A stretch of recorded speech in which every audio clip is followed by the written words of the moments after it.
The hollow body work that we're focusing on for February is the rocks.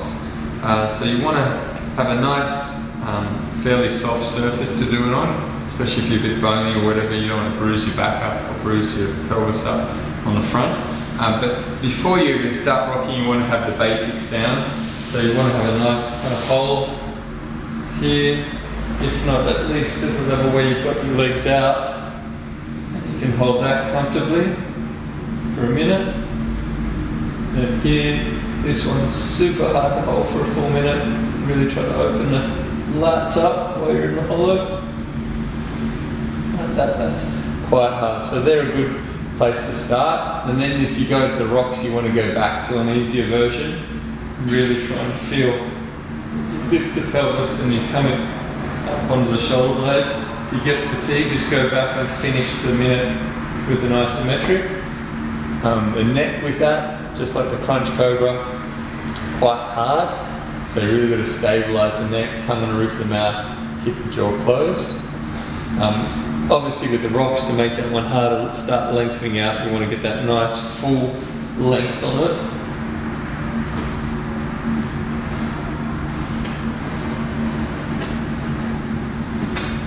A full minute of those pretty nasty.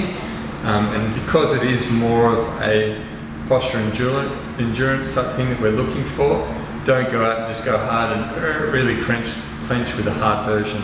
You're trying to get through the full 6 minutes of that loading to strengthen the core at a lower level rather than higher intensity stuff like a front lever or a back lever or whatever. So here in the front, you want to get those basics down, more getting that nice length, extending in the hip and the whole spine, not just in the lower back, and work that one up.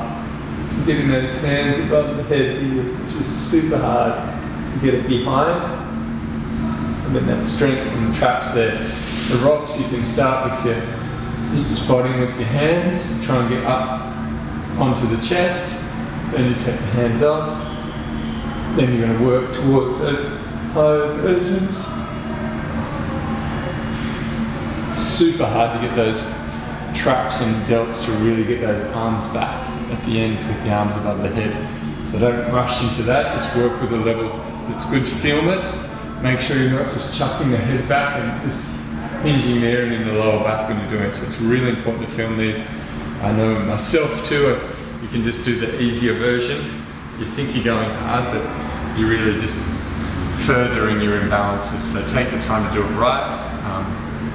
And just progress it slowly. Listen to your body, it's a long game. You want to keep training for a lot longer, not just burn out and twinge something in the hopes that you're going to progress faster. So take the time. See you soon.